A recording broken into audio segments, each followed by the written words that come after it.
Tonight, breaking news, the surprise ruling from a Florida judge and the key document behind that stunning Mar-a-Lago raid that could soon be made public. The judge ordering the Justice Department to produce a redacted version of the affidavit. The DOJ now fighting to keep what they call a roadmap to their investigation sealed. So will we ever see those documents? Plus, Trump's former CFO in court and the felony charges he just pled guilty to. Also tonight, the severe weather across the country, the dangerous drought in the Northeast as torrential downpours trigger flooding in the Southwest. Highways turned into rivers, drivers trapped in their cars. The latest forecast in just moments. Plus, the armed escape artist, the shocking footage from Oklahoma. A woman in police custody slipping out of her handcuffs, then grabbing an AR-15 from the front console and opening fire on officers. So how did this arrest go so horribly wrong? The terrifying drone video showing a 12-foot alligator on a collision course with a swimmer in Florida. The swimmer who survived that brutal attack, his head in the jaws of the beast, speaking out about how he was able to escape the gator's grip. Plus, the war on women. We're in Afghanistan tonight to show you the stark reality of life under Taliban rule, the archaic restrictions put back into place, and how some women are trying to quietly fight back. And holy atrocity, the Nicaraguan government cracking down on journalists, dissidents, and now the Catholic Church, placing a prominent bishop under house arrest. Human rights defender Bianca Jagger joining Top Story tonight, why she's accusing Nicaragua of targeting the church and what she's calling on Pope Francis to now do. Top Story starts right now.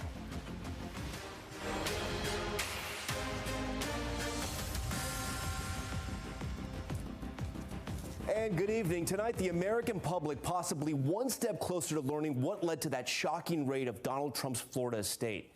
In a West Palm Beach court today, a federal judge ordering the Justice Department to produce a redacted version of the affidavit behind the August 8th raid at Mar-a-Lago. The judge insisting the public should have as much information as possible about what led to that search. The Justice Department now has until next Thursday to present a redacted version of what they call a roadmap to their investigation. Trump and his team calling for the entire affidavit to be released as members of his inner circle reportedly consider releasing surveillance video from the search as well. And here in New York, it was the former president's family business taking center stage. Alan Weisselberg, the Trump Organization's chief financial officer for decades, pleading guilty to 15 charges, including tax evasion. But we begin with the case unfolding in Florida, and NBC's chief White House correspondent Kristen Welker leading us off. Tonight, a surprise decision in the battle over whether to release the affidavit behind the search warrant of Mar-a-Lago. A Florida judge telling the government to prepare a redacted version of the affidavit it used to justify the search, saying there are portions that can be unsealed, giving the government a week to make redactions to the document. Attorneys for media companies, including NBC News, argue the affidavit should be unsealed, saying not since the Nixon administration had the federal government wielded its power to seize records from a former president in such a public fashion. It is not the government's job to tell the public what is meaningful in terms of the release of its own information. But the DOJ forcefully disagreed, saying the investigation is still in its early stages, adding the government is very concerned about the safety of the witnesses in the case whose identities could be compromised if the affidavit is unsealed. NBC's Mark Caputo was there. What was it like to actually be inside the courtroom today? You didn't know it was a former president. You would have thought it was a mob boss. Because what they're talking about is obstruction of justice. They're talking about how witnesses are threatened and how obstruction of justice could occur if more information is released. Mr. Trump's lawyers did not make any arguments for or against unsealing the affidavit, but the former president has publicly called for the documents to be unsealed. And today, a Trump spokesperson tweeted, "No redactions should be necessary, and the whole affidavit should be released." As for the documents that were taken from Mar-a-Lago, two law enforcement officials tell NBC News more than a week after the search, agents are still sifting through the large haul of 27 boxes containing 11 sets of classified information. For his part today, Mr. Trump released a link to a memo he sent in 2021 where he purportedly declassified some material. But legal experts say that's irrelevant to the potential crimes prosecutors are investigating. Adding urgency, a source familiar with the matter tells NBC News inside Trump world there are discussions about whether to release surveillance video of the search. Eric Trump was asked earlier this week if the footage would be released. Absolutely, Sean, at the right time.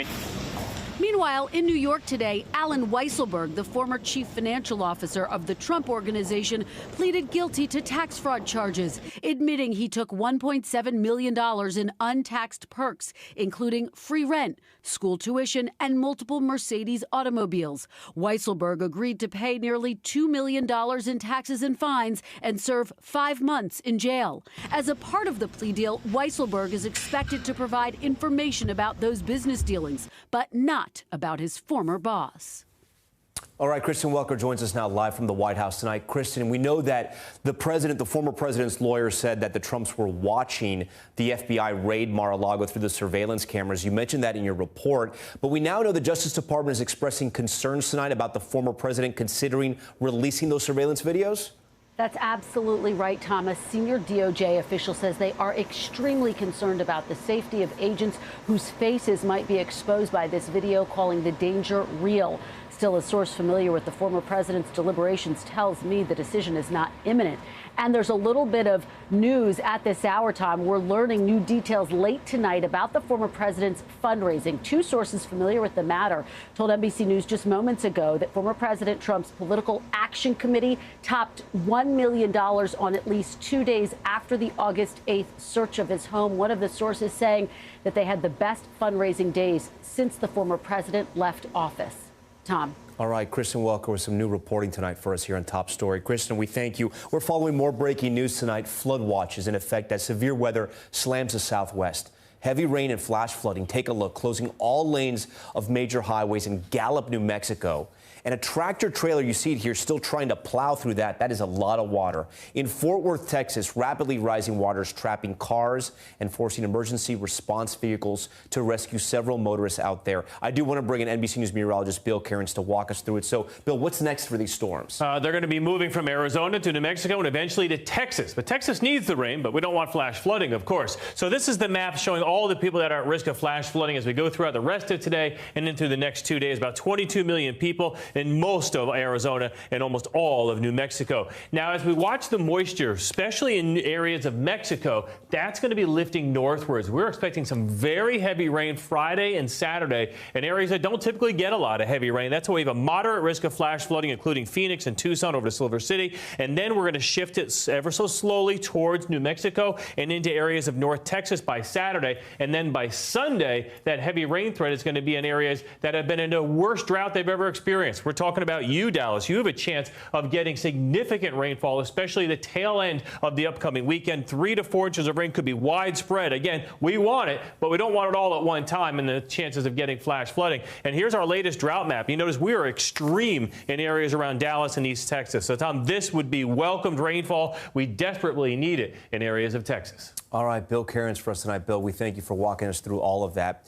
Okay, next tonight, the rainfall is not the only thing we're watching because every part of the country is not receiving that type of rain. The historic drought has ravaged much of the West. It's now choking the Northeast. In fact, the government agency that monitors climate says drought is affecting 174 million Americans, and now new restrictions are being imposed. Here's Gabe Gutierrez.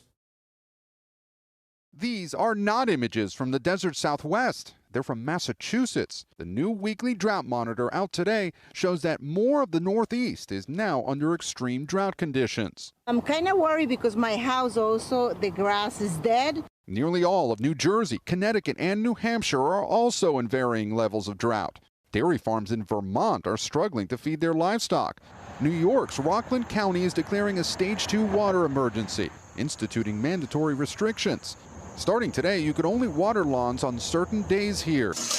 And restaurants can't serve water unless customers specifically ask. It's going to affect us significantly. Anthony Tortorella says his landscaping company has already lost nearly half its business. We haven't had any decent rain. Nothing is really growing. It's really affecting my business. This river is much drier than usual. Normally, I'd be standing in water here. Local officials say this is the worst drought they've seen in at least 6 years. It's the next phase of a punishing drought that has already ravaged the southwestern U.S. This, I think, is the worst year we've ever had. In Texas, 2 reservoirs of the Rio Grande are drying up. Drought's going to be a huge issue in the U.S. in the coming decades because it's going to affect water supplies and it's going to affect growing food. And both of those are critical to our economy. And it's going to mean that we can't keep living the way we do. Experts say climate change is reaching unprecedented levels worldwide. A record-breaking heat wave in China is shutting down semiconductor factories, including those that make microchips exported to the U.S. Back here in the Northeast, forecasters say there is a chance for some rain next week, but not nearly enough to make a dent in this drought, Tom.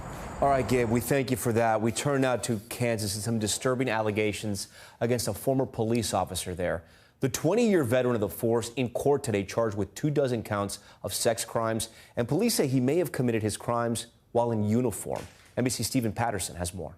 So that'll be at 3 o'clock. Tonight, a former Kansas police officer appearing in court, accused of a string of disturbing crimes. You go over the evidence that the state has against you. 51-year-old Todd Allen, a 20-year veteran of the force, charged with 24 counts of sex crimes, many taking place while he was still in uniform. I am appalled and disgusted that somebody who is a suspect in these type of crimes and this type of behavior ever wore the uniform and this badge that I am honored to pin on my chest every day. Allen faces charges ranging from rape and aggravated sexual battery to kidnapping, breach of privacy, and eavesdropping. Do you understand the 24 charges and the complaint the state's filed against you and the possible penalties that could apply? Yes. Allen did not enter a plea today. His family did not return calls for comment. I came into the agency in 2018.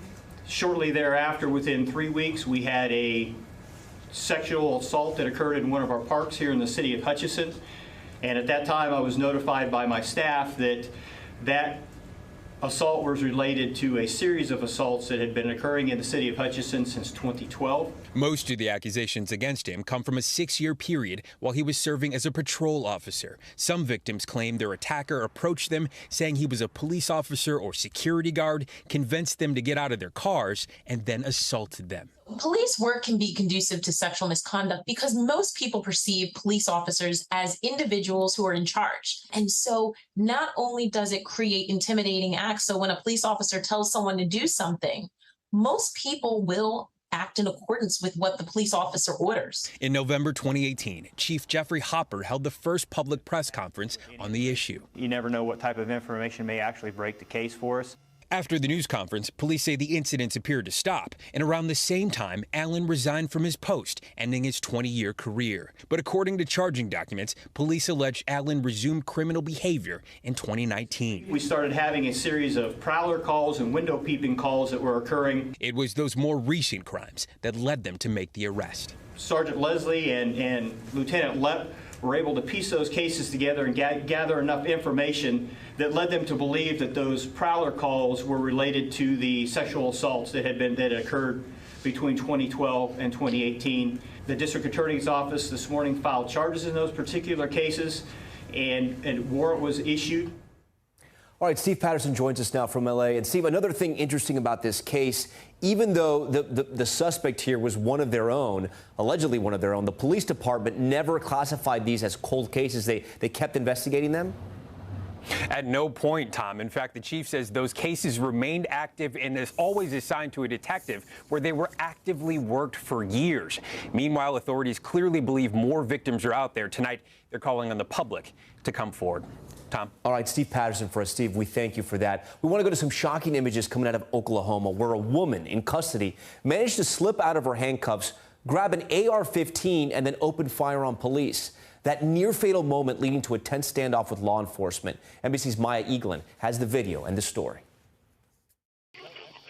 Tonight, an Oklahoma woman is in jail after she managed to slip out of her handcuffs in the back of a police car, obtain an AR-15, and opened fire on sheriff's deputies, according to local police. The shocking moments were captured on the car's internal camera and police body cams. On Friday, Grady County Sheriff's deputies performed a welfare check on a woman found crawling around someone's yard while barking, according to the charging documents filed in court. The woman identified herself as 36-year-old Rachel Zion Clay. Police handcuffed her and placed her in protective custody in the back of a police car, according to the court documents. But while deputies were outside the car taking statements from civilians nearby, Clay managed to slip out of her cuffs and access a console in the front seat labeled gun, the undersheriff said in an interview. They say she was then able to load a round into the chamber and fire outside the vehicle. Body camera footage released by police show moments shots rang out. Confusion as deputies try to figure out what just happened. Danny, I'm hit right here. One civilian receiving a wound to the chest. He's later taken to the hospital, according to NBC affiliate KFOR, while the sheriff's deputy is only grazed by the bullet. As the deputies and the wounded bystander take cover and call for backup, more shots ring out. Got a civilian hit. What the heck? Law enforcement expert Cheryl Dorsey weighing in on the incident. Sometimes women are smaller frame and they have the ability to slip their hands through the cuff, even though the cuff may itself be locked. With the arrival of backup begins an hours-long standoff as Clay barricades herself in the police car, refusing to emerge. After 3.5 hours of negotiations with police and the deployment of an armored breaching vehicle, the woman finally surrenders. If it means saving a life, you take as much time as you need in order to bring this tactical situation to a successful conclusion. Court documents from her arraignment on Monday include notes she allegedly managed to write while barricaded, revealing her disturbed state of mind. Efforts to reach Clay were unsuccessful, and she was not represented by an attorney at her initial court appearance. It was a compilation of errors. I get that you want to have easy access to a AR-15, but not when you have a suspect in your vehicle. Another officer could have and should have been monitoring visually the suspect who was seated behind the car. Clay was charged with 3 counts of shooting with intent to kill, and according to court documents, is currently being held on $1 million bail. All right. Maya Eaglin joins us now here in studio. So, Maya, is the Sheriff's Department going to do anything different now? Because obviously this woman seemed to get there pretty fast. Right. So they're actually going to remove that console labeled gun, and they're going to find a new location for those extra weapons and also provide some additional training for their staff. Yeah, take the sign that says gun out of the car. Okay, that sounds good. Maya, thank you. Appreciate that. All right, we want to move on now to another story that we're following, a big story out of Texas. It's a heated debate that's playing out in school libraries. One Texas school district pulling books off shelves for review, including the Bible and the Diary of Anne Frank. Some parents outraged and even confused. NBC's Stephen Romo has more. Tonight, books like the Bible and an illustrated version of Anne Frank's diary pulled from the library shelves in one Texas school district just as students are getting back to class. Open up your book and show Administrators of the Keller Independent School District in the Dallas-Fort Worth area told their schools to review a list of books after they were reported last year by parents or others in the community for what they viewed as concerning material. We need to have the conversations, and there's no simple answer. Other books that Keller ISD pulled this month, many titles that feature LGBTQ+ characters, and one book by Toni Morrison. The books were moved into what district officials called a parental consent area until the challenge process is complete. But the timeline for that process is unclear.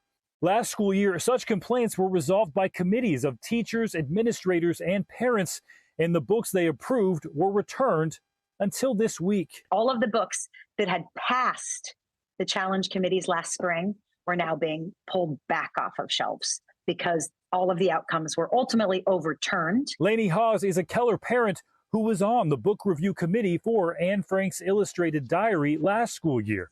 At the time, the issue becoming increasingly heated, with parents on both sides sounding off at a school board meeting. Just because some parents don't want their children to read the heart-wrenching and eye-opening novel, The Kite Runner, shouldn't mean that the opportunity is taken away from every child in the district. If they're allowed to read these explicit pornographic books that show nasty parts, whether it be heterosexual or gay, it shouldn't be allowed. Hawes says the old system worked well, and she thinks the new process lacks transparency.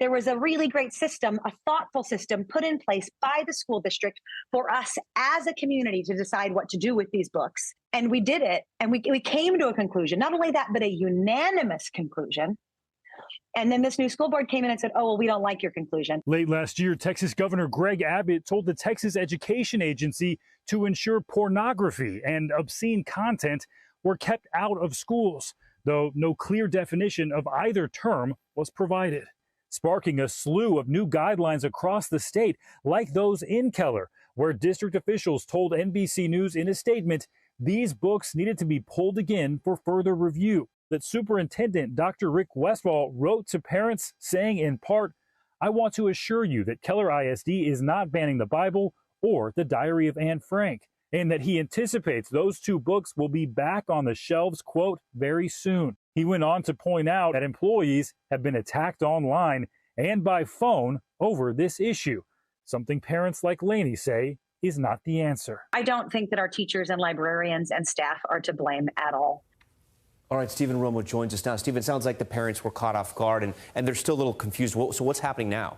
Yeah, we asked for more information on this new policy. There's a lot of questions about it. They declined an interview, Keller ISD did, but they did send us a statement. I'll just read it to you. The parental consent area is a new concept with this policy, but it will essentially be a designated space for a book to be kept while it's under review from a parent challenge, essentially being in limbo until that review process is over. It's not clear how a parent would give consent for their child to read this book. It's also not clear how long that review process will take. They just say they'll do it as quickly as possible. It could be a few days. It could be the entire school year. We just really don't know yet. Okay. Stephen Romo, interesting story there. Thank you for that one. Next tonight, a major update from the NFL on Cleveland Browns quarterback Deshaun Watson.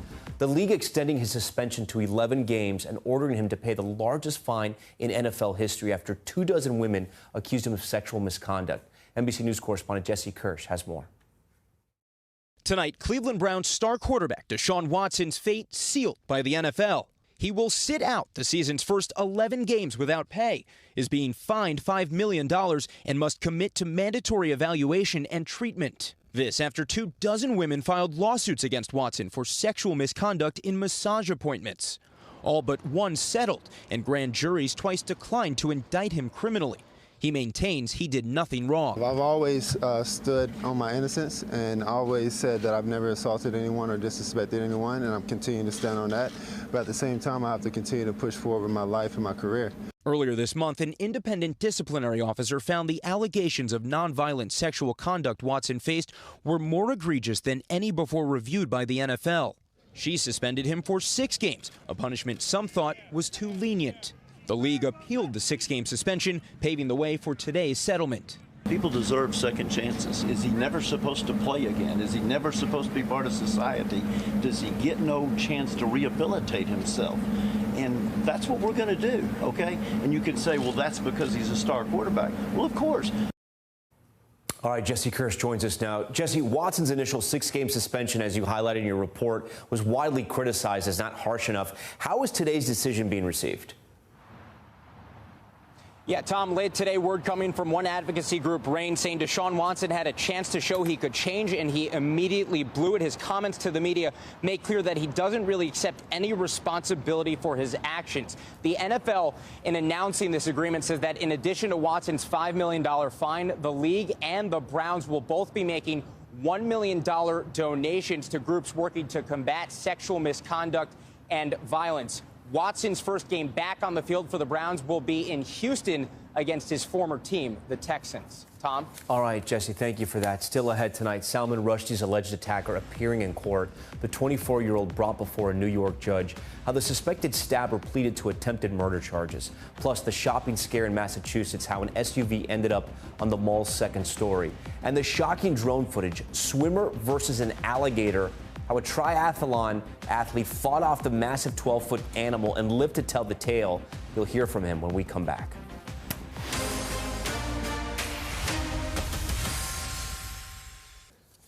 Next up, a Florida man now recovering after coming face-to-face with an alligator. A drone capturing the whole thing on video. The alligator seen charging ahead before biting him in the head. Julie Sirkin has more. Tonight, this drone video showing the terrifying encounter. On the left side of your screen, that's JC Laverde swimming. And on the right, that's a 12-foot alligator charging right at him. I felt the equivalent of a telephone pole hit my face. And then, because of my stroke, I felt the scales, and then I felt the teeth, so I knew what I was in. Laverde was swimming in Lake Thanota-Sassa in Florida, filming an instructional video for his company, when he came face-to-face with the gator. Laverde's head clamped between the reptile's jaws, the animal's sheer force crushing part of his skull and breaking his jaw. It was just one large bite. I heard my jaw snap, and then I just continued swimming. But just when the gator momentarily released his grip, Laverde was able to escape. Here you could see him swimming away before making it to land and calling for help. Emergency rescue teams rushing him to a nearby hospital, where he underwent a 6-hour surgery to repair the damage to his skull and jaw. Laverde spent a total of 10 days in the hospital. He had part of his skull removed to decrease swelling, and doctors had to take out a portion of his right temporal lobe. He's now been released and is recovering. The firefighter is also a triathlete and a former U.S. Air Force pararescuer. This story is about a miracle and also the call to action. After a brush with death, he's now challenging others to cherish every day. Find the joy, however that looks like to you. That's my challenge to you. Find it. Wildlife expert Ron McGill says Laverde is very fortunate. There have been other instances where people have not survived, but they were not eaten. They were not mauled. They ended up being drowned. 16 gator attacks have been reported in Florida so far this year. Alligators are opportunistic feeders. They will bite at whatever they can bite as quickly as they can. When something falls in the water or splashes next to them, they bite at the splash. Laverde is expected to have more surgeries, but for now, he's focused on the future. I know the importance of moving forward. So with that, maybe this will inspire some of you. His journey to recovery will be long, but it's one he's grateful to be making. Julie Sirkin, NBC News. All right, we thank Julie for that. And coming up, the drawbridge tragedy in Milwaukee. A man seen walking across the bridge when both sides suddenly began to lift. The city worker now placed on leave as authorities investigate the death. Stay with us.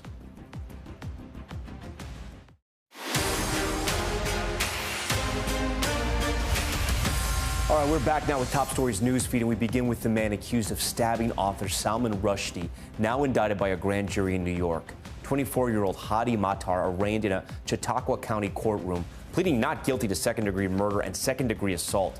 Matar was arrested on August 12th after he rushed the stage and stabbed Rushdie multiple times. A drawbridge operator in Wisconsin is on leave after a man tragically fell to his death.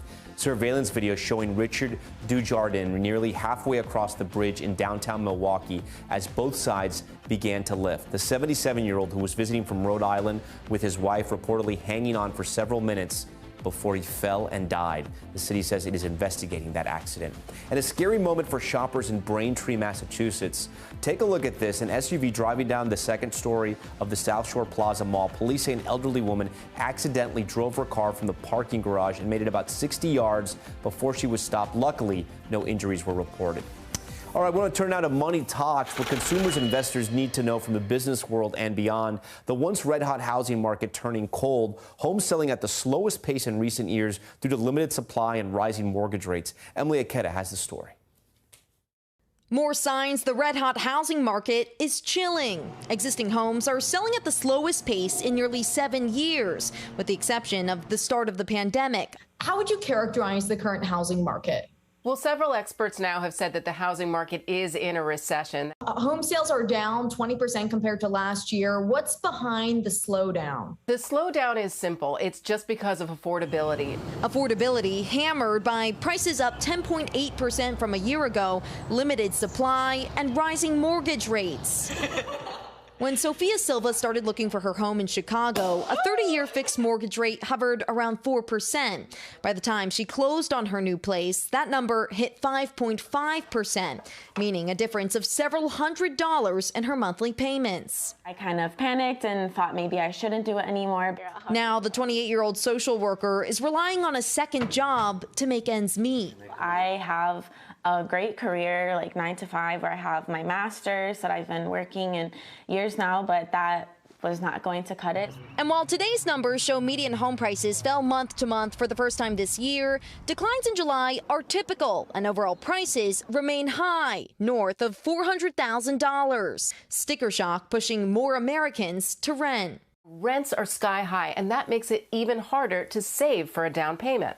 Nationwide, rent is rising at a slower pace, but it's still up 14% from last year, leaving Americans with no easy choice.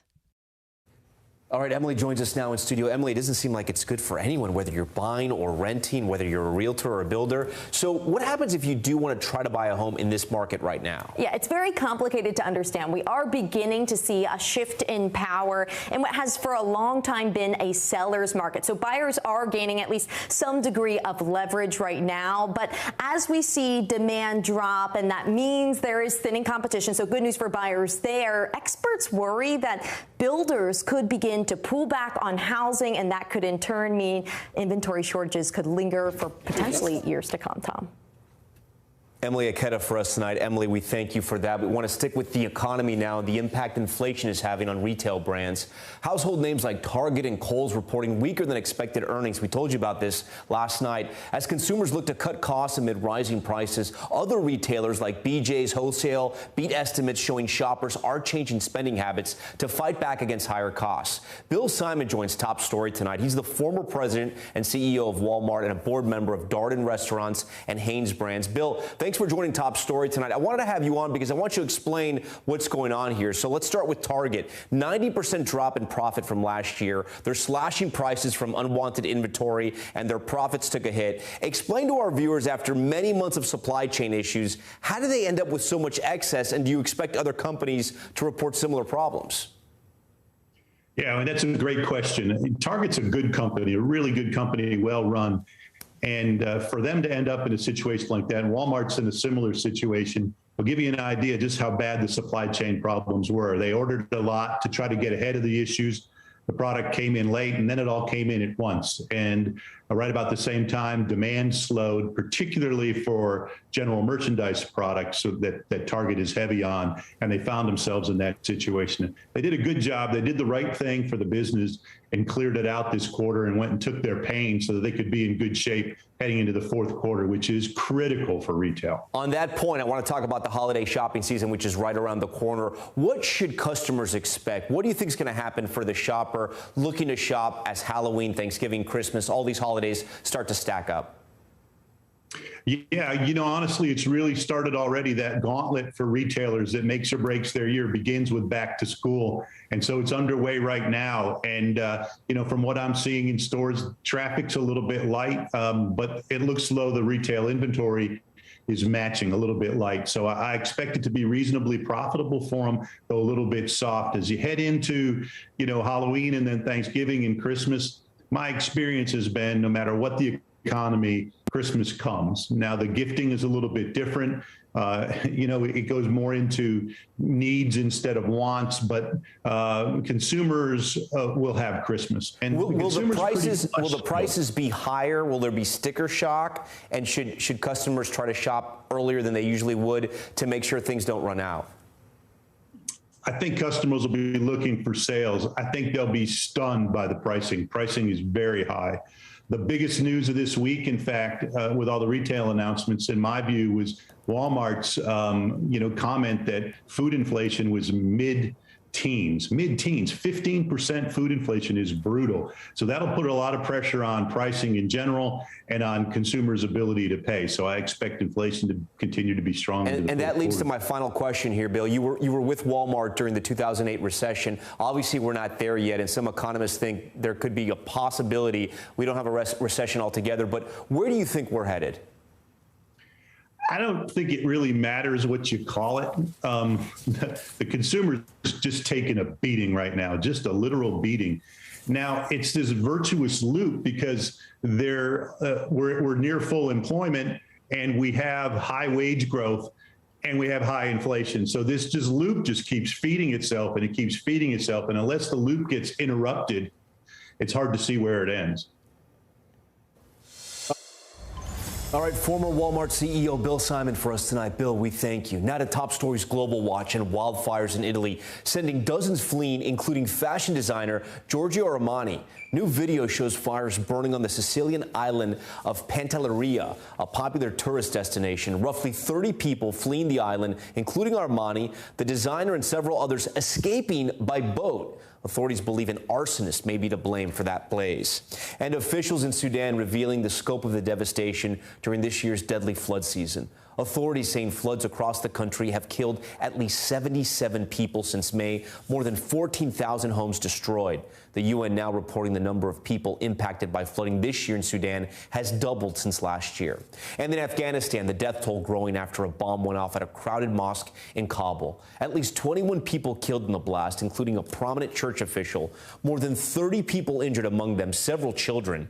No group has claimed responsibility yet for the attack, but the Islamic State has been ramping up attacks in the region since the Taliban took over last year. Staying in Afghanistan now, women and girls have been stripped of their basic rights, the Taliban seeming to believe that women should all but disappear from public life. Stuart Ramsey has more on how some women are taking a stand. They're cricket mad here, dozens of games in an enormous park in the centre of Kabul. Looks normal enough, but look closely. No women or girls, no families, just boys and men. A year ago, the scene would have been completely different. That's how the Taliban believes it should be. Women covered in public, attending to their husbands' needs and looking after the kids. The uncovered faces of female models are painted out on buildings. The Taliban basically believe women should all but disappear from public life. It's nonsense, of course, and behind the curtain, it's utterly ignored.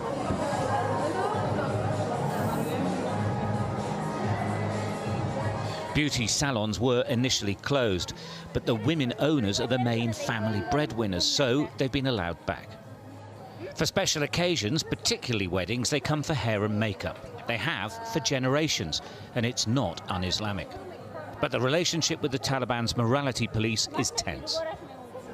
بله یک هفته اول خب ما ترسیده بودیم اجازه نداشتیم اینجا بیاییم یک هفته از طالب آمدن گذشته بود ما آمد اینجا دروازه تک تک کرد که شما نبیاین تا که ما اجازه ندیم ما پس دوباره خانه رفتیم باز خودشان گفتن که پس دوباره باز کنین مقصد شما با حجاب باشین لباسای دراز بپوشین چپنای سیاه بپوشین چادرایتان پیش باشه رویتان پوزبند بند باشه بیاین ما فعلا کار نداریم. Over the past 20 years, a new generation of educated and ambitious women has grown up, expecting a lot more than the Taliban's archaic sense of order. They're angry and scared, but determined. We won't identify her, but this 22-year-old working in her family shop is about to finish her degree in Russian. She has no intention of staying. خب براتون گفتم تا حکومت باشه هیچ امیدی برای خوب شدن است هنوز روز در روز اقتصاد مردم پایین شده میره امنیت خراب است این حکومت حتی اولین کسی که ضرر میبینن خودشان هستند. Can I ask it this? My daughter is about the same age as you. She's a bit younger. She works in the fashion industry. Could you tell her what your life is like? پیغامی است که هیچ وقت زیر بار ظلم نروه و هیچ وقت هم تا دستش میرسه خود آزاد باشه در آزادی زندگی کنه هرگز خود قید نکنن و در حکومت که افراطی باشه به نظرم اگر بره بهتر است یا اگر دلیل برای صرف کردنش داشته باشه نمیفهمم. Amongst the poorest sections of society, women are disproportionately affected by the economic crisis here. This is a common sight, women and children waiting outside bakeries. Wealthier customers leave extra money and it's handed out at the end of the day. It's demeaning, and many intentionally wear burqas to hide their embarrassment and identity. The Taliban's old guard believe this is sustainable. The new generation know Afghanistan will remain cut off and sanctioned until it changes. Afghanistan is desperate for outside help, and that may be the only hope women here have. Stuart Ramsey, Sky News, Kabul. All right, we thank Stuart for that troubling look at life in Afghanistan under the Taliban. We also want to take a moment tonight to acknowledge something that has been on the mind of everyone who works at NBC News. We have some tragic news to report concerning a member of our NBC family. Chief Foreign Correspondent Richard Engel announcing that his son Henry has passed away after a battle with Rett syndrome. Henry was 6 years old. Rett syndrome is a rare genetic brain disorder with no treatment or cure. Richard posted a message on Twitter saying, "Our beloved son Henry passed away. He had the softest blue eyes, an easy smile, and a contagious giggle. We always surrounded him with love, and he returned it, and so much more." For those who wish to honor Henry's memory, you can send contributions to help with research to find a cure for Rett syndrome to the web address below. We'll be right back.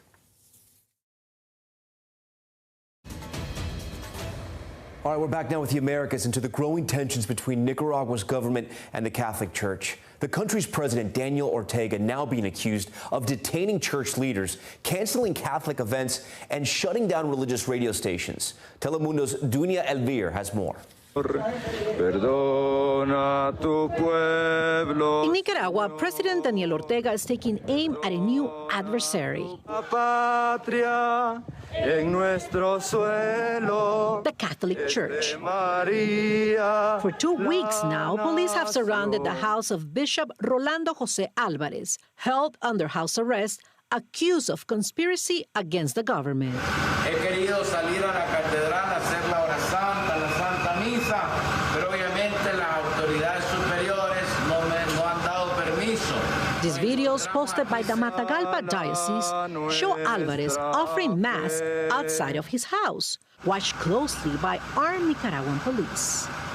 Y miren la policía cómo me tiene la curia. Que la policía, por favor, y ante el Señor, nos deje celebrar la Eucaristía. It's the latest crackdown by the Ortega regime, as its relationship with the Catholic Church deteriorates. This week, another priest was arrested in the northern part of the country, just hours after the government banned religious processions, citing security concerns.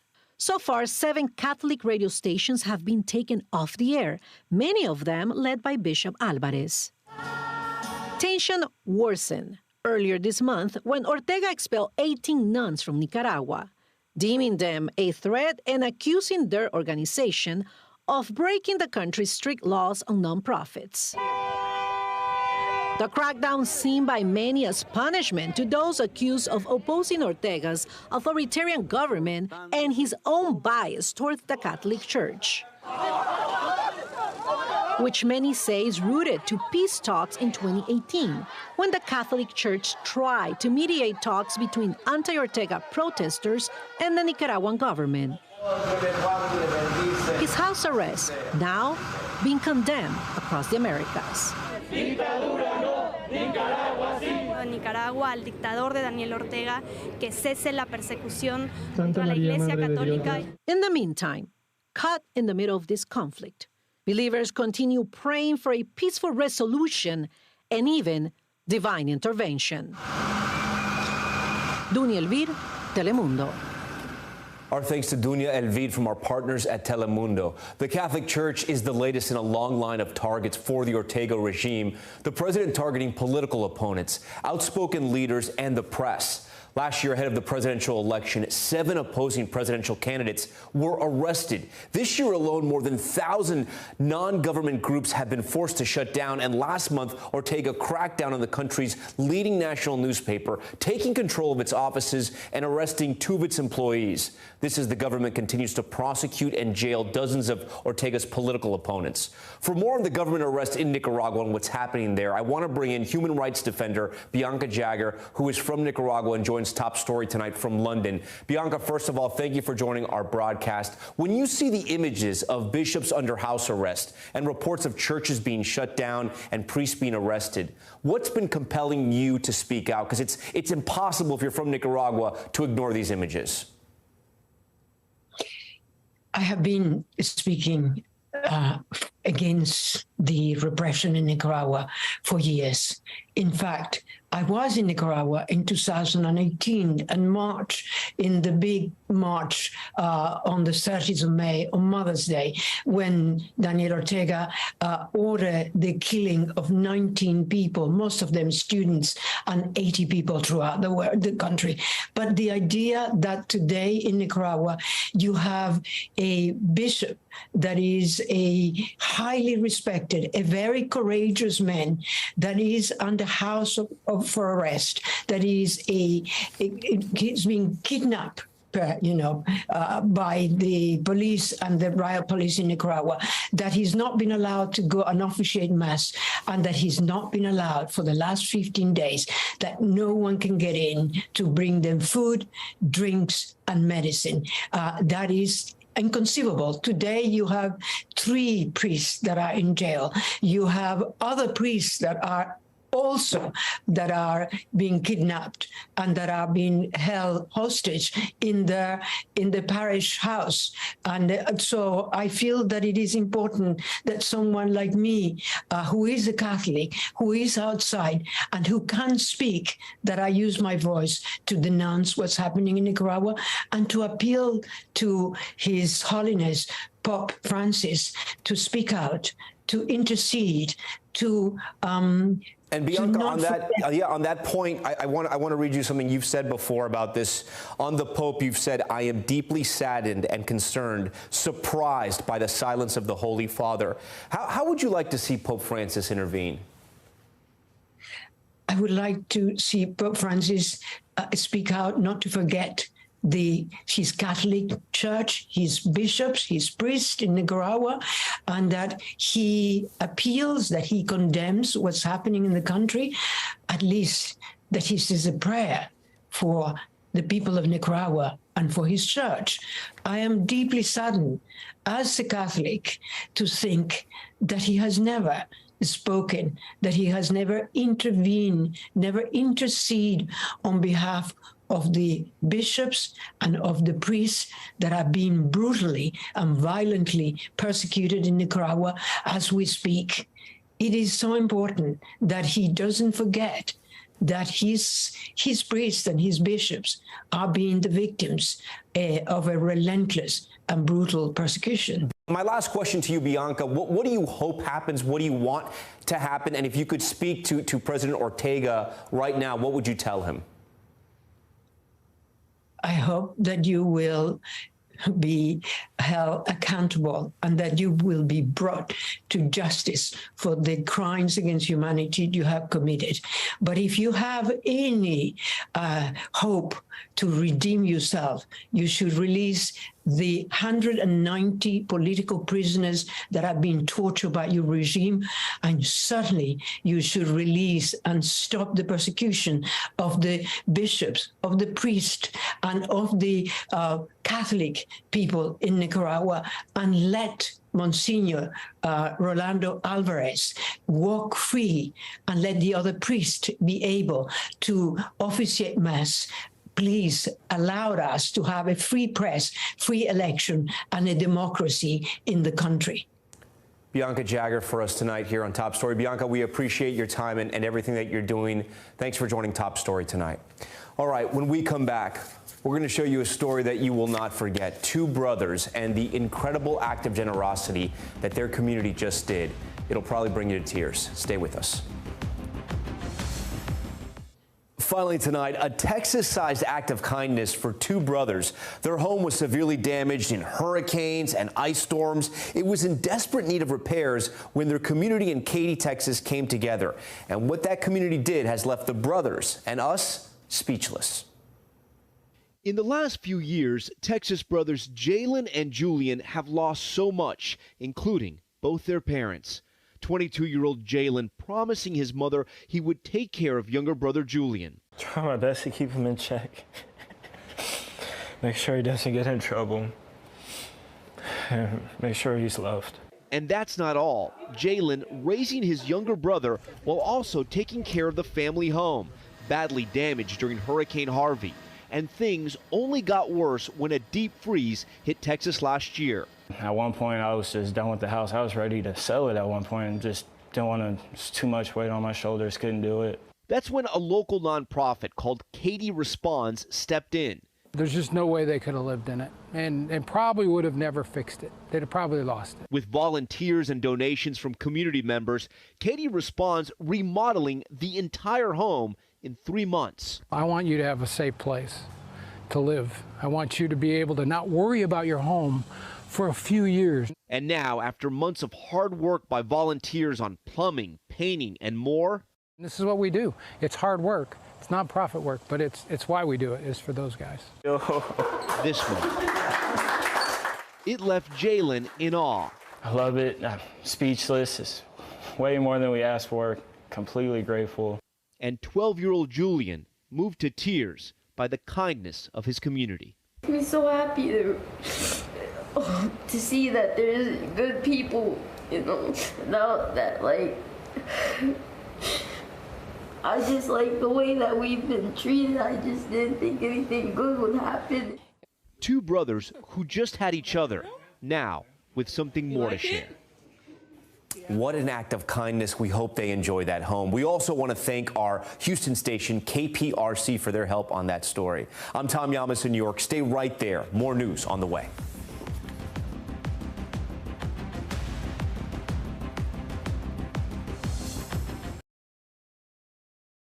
Thanks for watching our YouTube channel. Follow today's top stories and breaking news by downloading the NBC News app.